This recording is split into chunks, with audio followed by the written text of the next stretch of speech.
Ladies and gentlemen, hello to a new. It's not a talk show, it's just me, Shumski, reading short stories for you. And today we're gonna start with a horror short story that's called Not Dead by Ross Willard. So let's begin. I am not dead. I used to think of that as a good thing. I remember, whenever I was having a bad day, or if I was just in a bad mood, I used to close my eyes and remind myself that it could be worse. I used to remind myself that I wasn't dead. Back then, I believed that death was the worst thing that could happen to a person. I actually believed that. Now, I say the same words every morning when I wake up. I am not dead. And I weep. Or maybe I don't. I guess it depends on how you define the word. If weeping is an action of the soul, a deep and bitter howling of the mind, if weeping is an emotional pit, then I weep. If weeping is the actual physical process of crying and wailing, then I don't. I can't. Good morning, Mr. Winston. It's the nurse with the freckles, Amelia. She's my favorite. She talks to me while she works. The only other person who talks to me anymore is an old preacher who comes by about once a month and reads a chapter out of the Bible before moving on to the next room. Amelia opens the curtains, letting the morning sun in, then gets to work. She checks me over for any changes, switches out bags here and there, all the while telling me about her date with her boyfriend the night before. I try to focus on her words, immerse myself in the moment. I know what comes next, and the only peace I can give myself is in blocking that knowledge from my mind, pushing it away. Or at least try to. Eventually she picks up my chart and looks at it, shaking her head. Still with the samples, I swear, Mr. Winston. As long as we've been doing this, the doctor probably has more of you bagged up in his lab than in this room. It isn't the first time she told that joke, but I'd laugh if I could. It's probably true. Every morning for the last 4 years, the nurses have been taking samples from me. Hair, saliva, urine, blood, skin. From what Amelia's told me, and from what I've overheard, there are 5 other patients who have the same treatment as me. All from the same doctor. It's an odd treatment, according to everyone who works here, but he's an odd man. A genius, they say, but an odd man. So they follow his instructions. After all, why would a doctor give his patient a treatment he didn't need? They even say he's had some success. I don't know how that can be, but sometimes I dream. After she collects the samples, the treatment begins. In my head I'm shouting, screaming, jumping off the bed and racing towards the door. In the real world, I lay flat on my back, staring at the ceiling as she rubs an alcohol swab over the inside of my arm and prepares the first injection. It feels like someone started a fire beneath my skin. The liquid spreads through my body and I feel every second of it. The world becomes hazy and the pain is so intense that for a while I can't feel anything else. I can't see or hear or smell or taste. The entire world is burning, and for a brief moment I believe, as I do every morning, that this time they went too far and I'm finally dead. It isn't until the second injection that I know I'm wrong. The second injection feels, for lack of a better word, heavy. My muscles cramp under the strain and my limbs ache, like they're being dragged down, through the bed, through the floor, down into the sewers. For the first few seconds, the experience is only mildly unpleasant, like lying under a pillow while a fat man sits on top. Then the medicine reaches my organs. My heart is the first to be affected.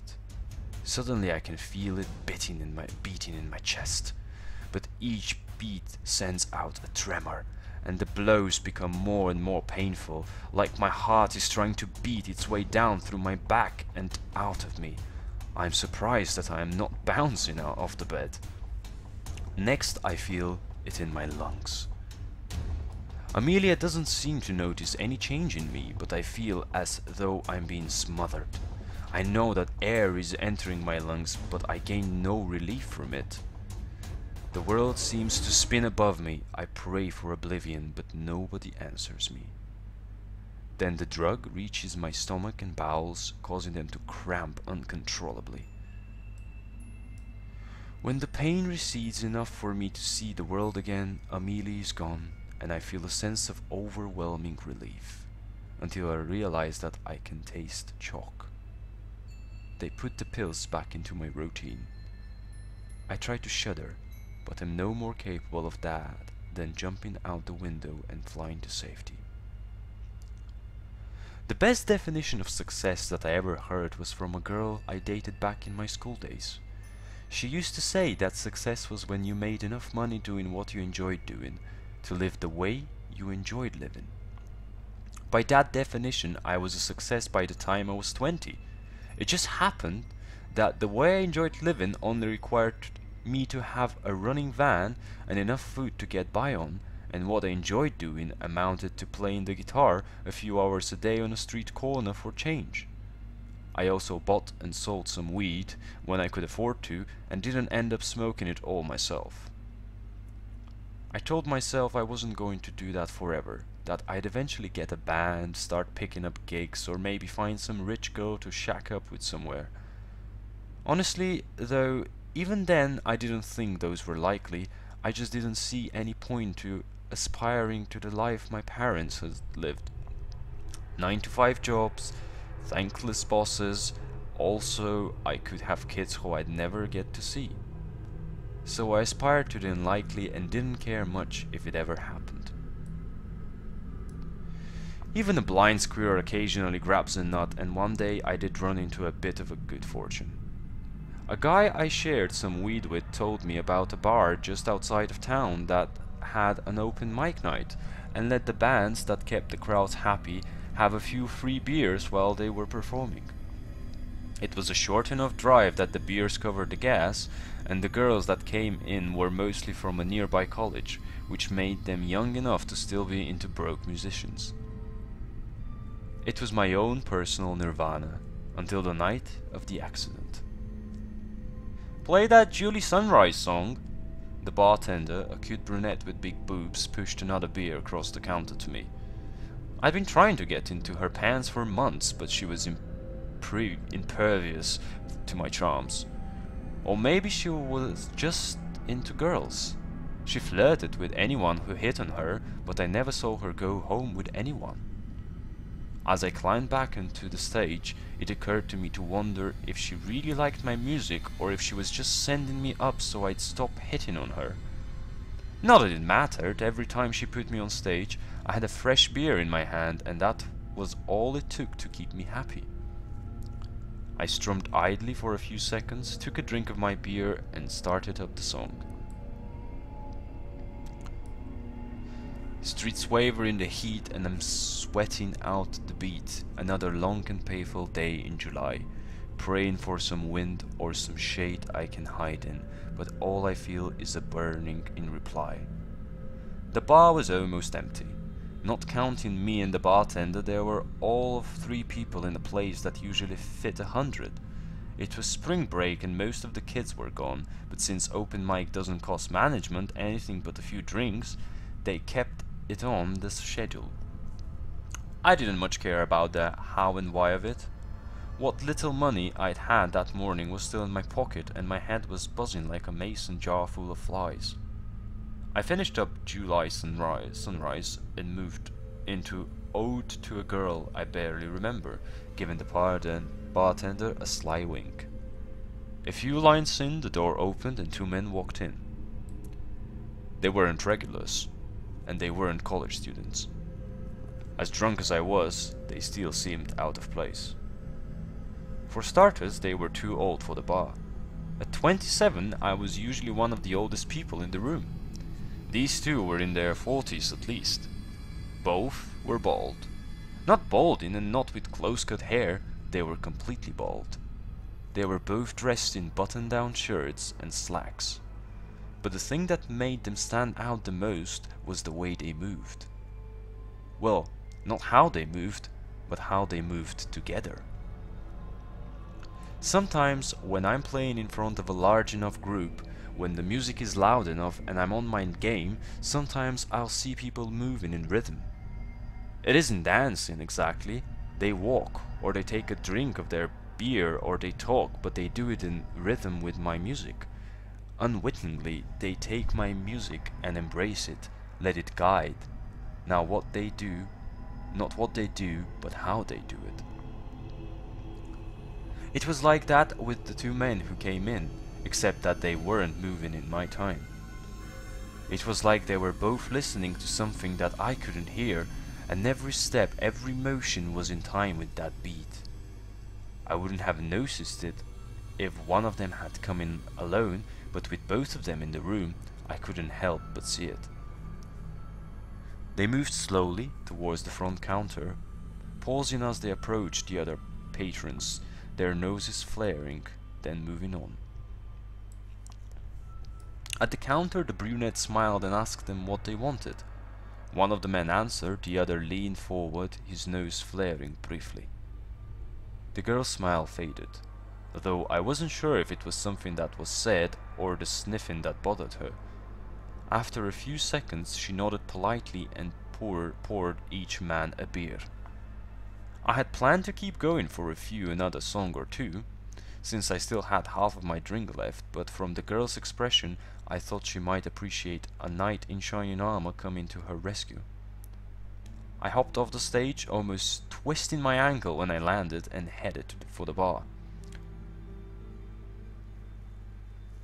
"Hey, beautiful, don't suppose I can get this topped off?" I said, ignoring the two bald men, as completely as I could manage. They didn't return the favor. Instead, one of them leaned in, inhaling deeply, but instead of leaning back as he had with everyone else, he leaned closer and sniffed again. I glowered at the man, but he took no notice of my aggravation, instead turning his attention to his companion and smiling. The friend turned his attention to me and grinned. "That was a great piece you were just playing. Let me buy you a drink." I've never been the kind to turn down a free drink, no matter where it's coming from. After that drink, the bald man bought me another. We talked. We talked about where I was from and how I lived and how many friends I had. We talked about my family and my blood type. Every few questions we would pause, just long enough for them to buy me another round, and then there were more questions. The night became a blur. I do remember that the bald man left before I did, and I remember that, try as I might, I couldn't talk the bartender into letting me spend the night with her. I also know that at some point in the night I decided that I wasn't too drunk to drive.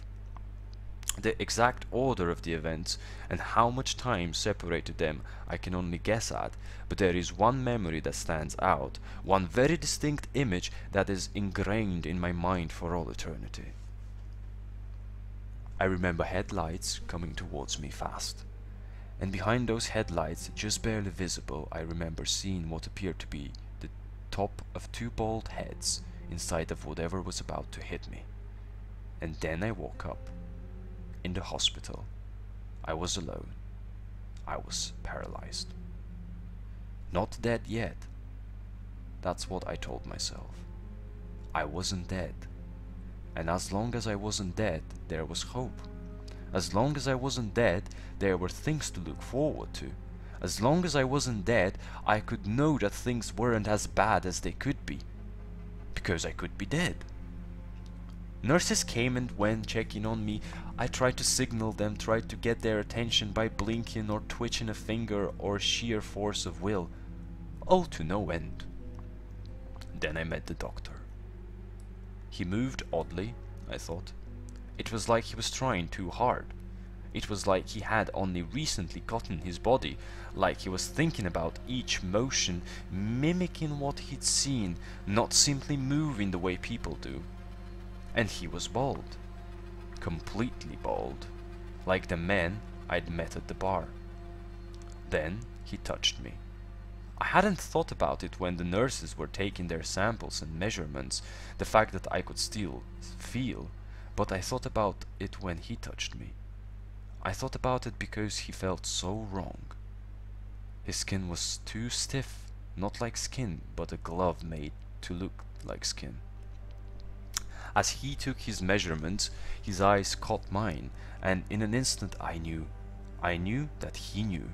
He wasn't looking into the eyes of someone he thought was a vegetable. He was looking into the eyes of a human being. He was looking into the eyes of a desperate, miserable man, and he was pleased. He was enjoying my suffering. He hated me, truly hated me. If I could have moved, I would have torn away from his touch. I would have run from the room, but I couldn't.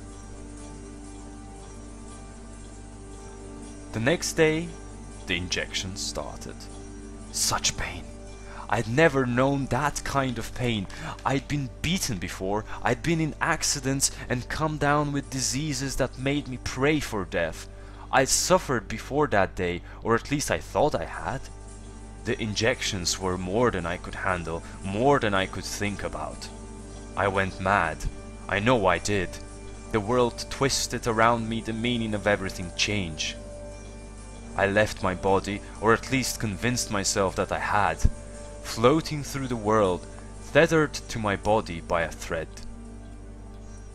The universe compressed into the size of a small hospital room, and my pain became a billion supernovas.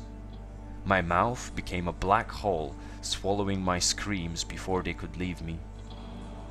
I don't know how long I lay there, curled up in the comfort of madness. It could have been hours or days.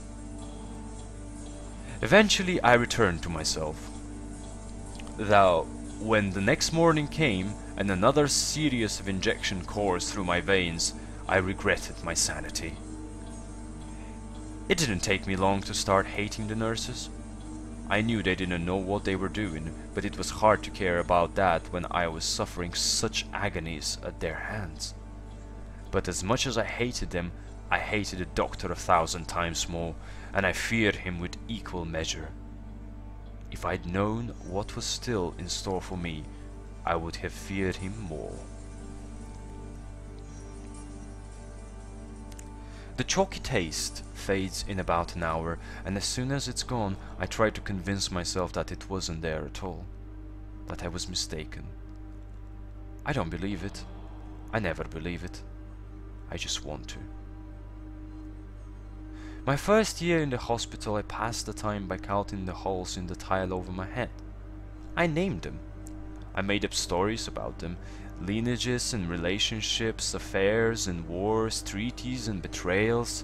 I calculated a rough estimate of the number of holes in all of the tiles in my room. I named them. I made up songs about them and sang them over and over again. My second year in the hospital, I decided to relive my life, all the parts I could remember in as vivid of detail as I could manage. Sadly, I hadn't paid much attention to my life, and the alcohol and drugs had wiped away a lot. I could only come up with enough memories for 8.5 months.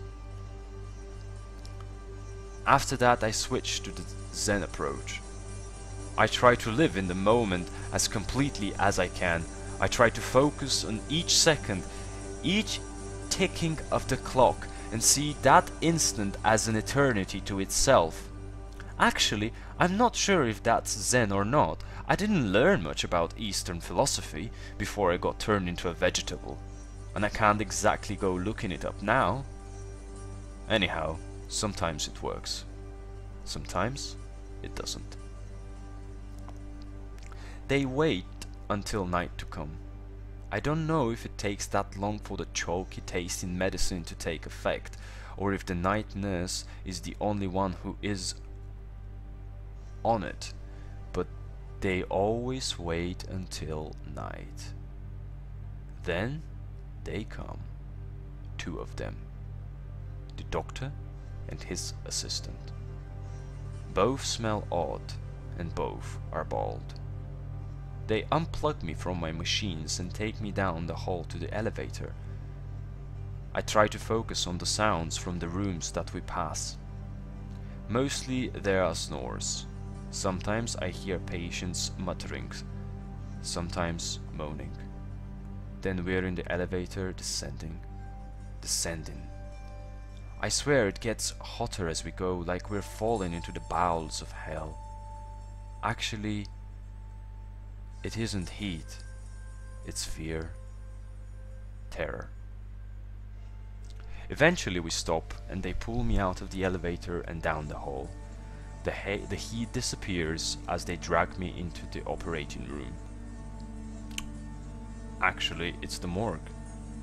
I know because of the smell and the cold, and because once, after they put the lamp over me, but just before they turned it on, I could see bodies reflected in it. Then they strip off my clothes and lay me on an icy table. Then they begin cutting. They cut into me, into my stomach. Precise cuts, always in the same place. They slice me open and I try to scream. Try to throw myself off the cold metal square. I feel the knife slicing into me. Cold, hard, invasive things violating the core of my being. It goes on and on. And when I think it cannot possibly go on any longer, that they must have sliced every nerve and severed every part of me an inch at a time, they cut some more. I wish I could pass out from the pain. I wish I could block it out or meditate my way to some kind of peaceful oblivion, but I can't. Eventually, though, they do finish and both men set down their blades. That's when the assistant disappears from view. I can hear him still in the room. He walks to something close by, a refrigerator I think, which he opens. And then he returns. He has a metal container, stainless steel and covered in ice, though the assistant holds it with his bare hand, unconcerned with the cold. The doctor removes the top and reaches in, digging through whatever is inside for a few seconds before removing a slimy, squishy ball. He sets it on the table and digs through the container again. He pulls out 6 of the disgusting greyish-green things before closing the container back up.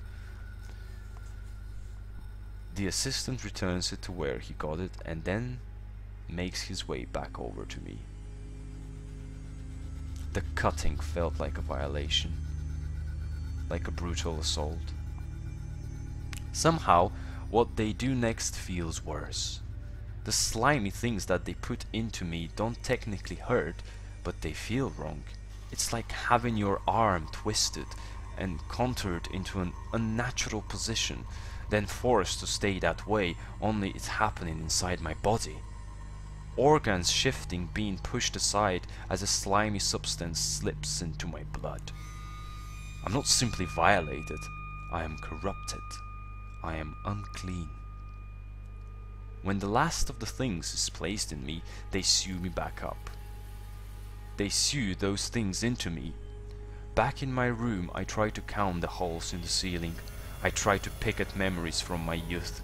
I try to live in the moment. I try everything to distract myself from the things inside of me, the things that grow with each passing day, the things that move about inside of me, the things that I can feel slowly nibbling at me. I sleep in short, restless bursts, dreaming monsters crawling through my stomach out of my mouth, dreaming of animals ripping their way out of me. Sometimes they devour me, sometimes they just leave and I lay helpless in bed as nurses come and go, checking my pulse and taking samples, ignoring the gore pouring endlessly out of me. Then one of the things inside of me twists or bites down and I wake up. The next morning, Amelia comes in again, smiling, chatting, checking up on me, making sure I don't have any bad sores, telling me about the guy she met last night. I try to listen but can't. The corruption inside of me is growing, feeding on me, tainting me. Then she gives me my shots. The things inside of me like the shots. They were always more active afterwards, always hungrier. This isn't the first batch that I've had inside of me, and I can't help but wonder how I've survived so many of them feeding on me. Perhaps my paralysis helps. Perhaps my body's better able to handle the internal damage because so little else is happening. Or perhaps that's what the shots are for. Or the chalky taste. Or maybe this was all a dream. Maybe I was really in a coma and everything that was happening to me was a delusion brought about by endless self-loathing. No, I didn't hate myself that much. I didn't hate anyone that much.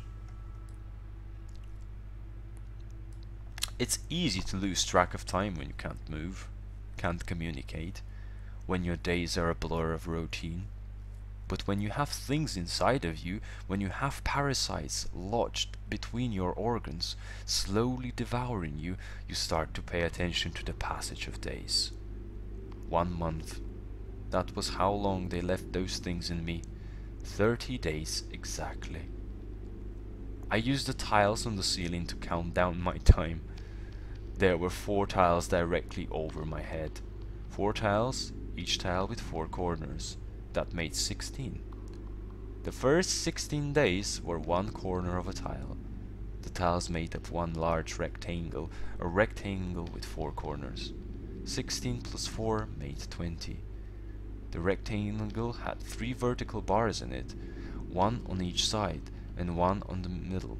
It also had 3 horizontal bars in it, 1 on each side and 1 in the middle. 20 plus 6 made 26. Then there were the 4 tiles. 26 plus 4 made 30. 30 days. Every day after my injections, when the things inside of me were most active, when they were hungriest, I would count off my 30 days. I would count how many had passed and how many were left. Front to back, back to front. I calculated the number of hours I had endured this time. I calculated the number of hours I had left, the number of minutes, the number of seconds. I double-checked my math. 30 days, 29, 28.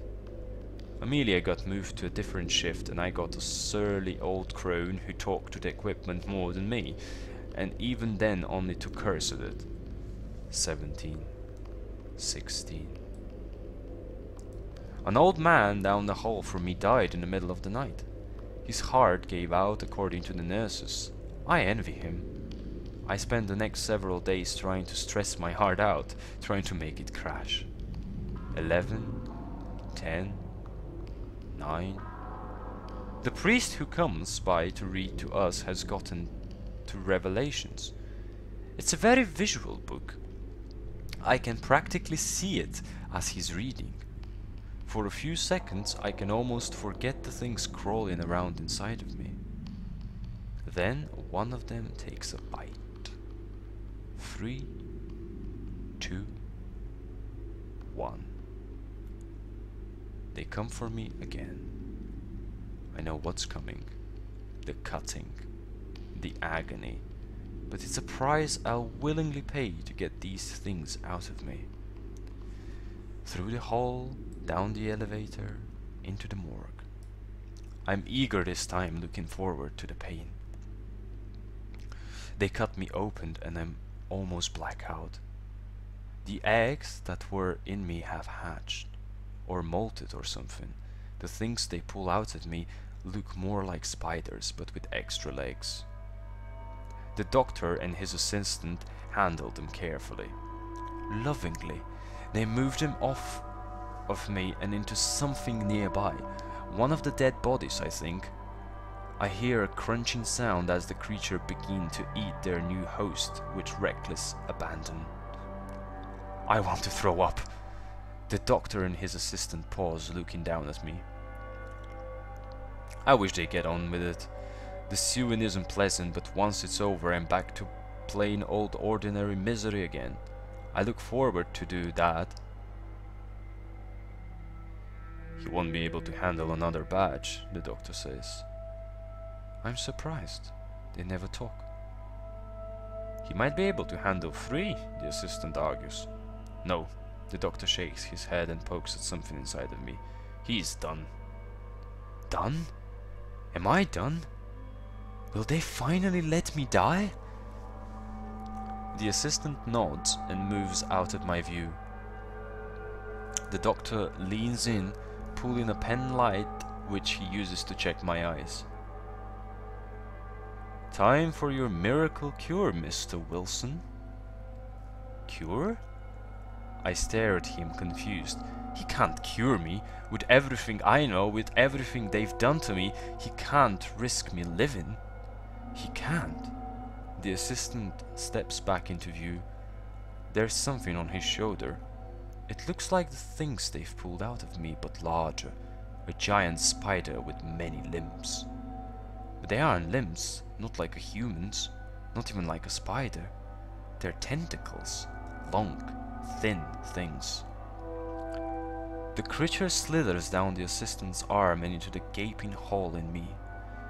The corruption I felt before, the tainted feeling at having the young creatures in me is nothing next to this. Even paralyzed, I can feel my body reacting, twitching, trying to reject the thing. To no avail. It climbs into me and its tentacles stretch out, slithering throughout my body, everywhere out to my limbs, to my head. I feel things cracking inside of me, bones breaking, muscle tearing, as this creature makes room for itself. The last tentacle, the slowest of the bunch, slithers along my spine along the inside. It climbs up and up. My body spasms as it climbs through my spine and into my brain. The two men watch, faces expressionless. Finally, the doctor reaches down, pulling my skin back into place and begins sewing me back together. As he does, I move. My hands raise up in front of me and my head turns to look at it. My fingers curl into a fist, then uncurl. But it isn't me moving them. It isn't me. I sit up. No, not me. It sits up. The thing wearing me sits up and looks around. Do you know who you are? The doctor asks. The thing wearing me opens my mouth, then closes it. I can feel something happening in my brain. Not physically, the brain doesn't have any nerves, but I can feel something. The thing wearing me opens my mouth again, using me like a puppet. Its slimy tentacles manipulating my body from the inside in a way that makes me feel ill. Wilson, the thing says. Good. The doctor pats his shoulder. Lay back down. We need to take you back to your room. Tomorrow night we'll practice more. The thing wearing me lies back down and closes its eyes. I scream in my mind. I howl and grind my teeth. I weep in my mind. The thing wearing me takes no notice. The thing wearing me. It can't do this to me. It can't. It can't use my body while I'm still in it. I'm not dead. I'm not dead. The end. I hope you enjoyed it, and stay tuned for the next short story. Not all of them are gonna be horror stories, so it's okay. I'll have a piece of a story for everyone, but please enjoy.